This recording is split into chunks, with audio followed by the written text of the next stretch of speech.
How God has educated humankind. God endured 4,000 years of walking a suffering course to make a worldwide Israelite foundation and to prepare the Israelites to inherit the will of Jesus. However, they created a hopeless situation for him. Although he had the authority of representing heaven, he could not find people whom he could work with. He had to create them himself. He had to re-educate people. Don't you find it hard to educate your children? They inherited your flesh and blood. They shed tears with you over tragedies. You understand each other implicitly. Your children quickly sense your moods, yet it is still difficult to educate them, isn't it? We are not truly God's sons and daughters. We are totally oblivious of his bitter tears and utter dejection because of having been born of satanic blood. Instead, we celebrate while God is sad, and rejoice over the downfall of his other children. How hard must it be for God to guide such people and direct us to pioneer the way? With a heart of compassion for people from individuals to groups of 10,000, God has not been able to get a good hold on the providence of restoration thus far. The heart and mind of God in pursuing his providence until today has been one of knowing, without me, they will be destroyed. Man's ruin and destruction are not in accord with the purpose of creation. Knowing what I know, how can I let them be destroyed? That is how God sees it. He knows so well that we need him absolutely.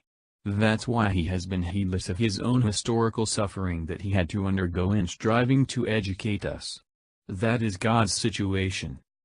God has carried out his work in history with a heart of love to save humanity.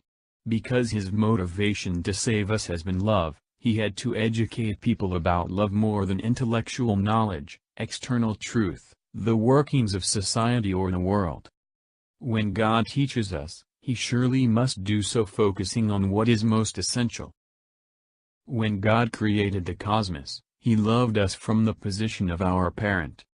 Then he wanted to educate us so that we could realize the ideal of love by learning the principled course.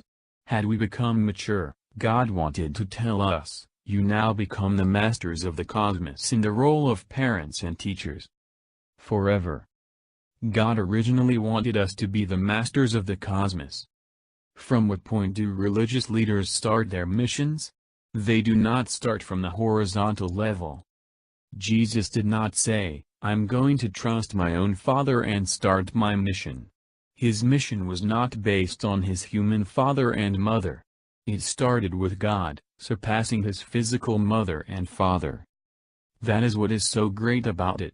From this perspective, we should be able to discern between religions focused on ethics in life and those focused on the love between God and man.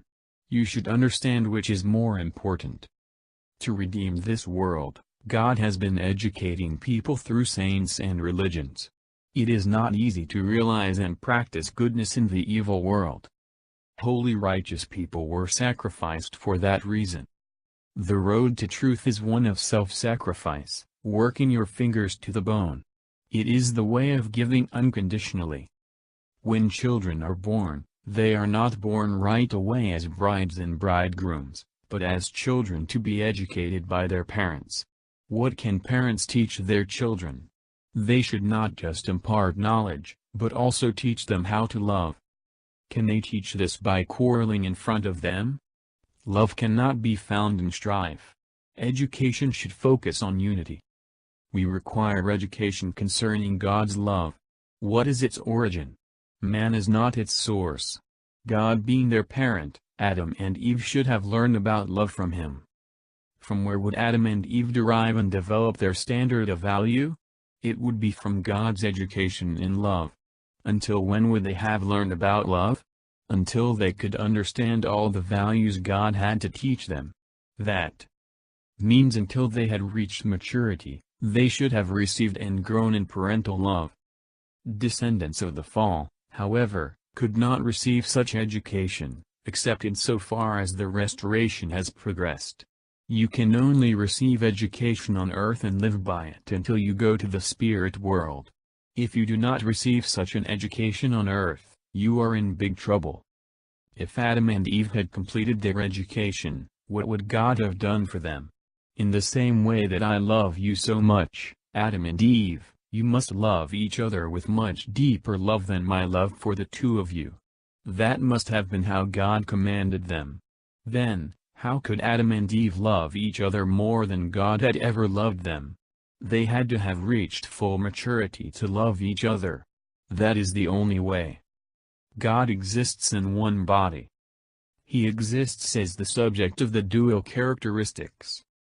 So, God's dual characteristics can love each other and may feel love, somewhat, as separate entities between the male, subject-partner aspect and the female, object-partner aspect within the one body of God. However, he could never receive the stimulation of love, the kind of love that is possible between a completely separate man and woman without a man and woman actually loving each other. Therefore, had Adam and Eve really loved each other, forgetting even God, he would not have felt bad at all. Why would that be so? God is the subject entity that could have felt joy had Adam and Eve created oneness. When Adam and Eve felt precious love, God would have felt happy as well. That is the primary law of love under which God created us. Therefore, without receiving education in love, we can never fulfill the purpose of creation.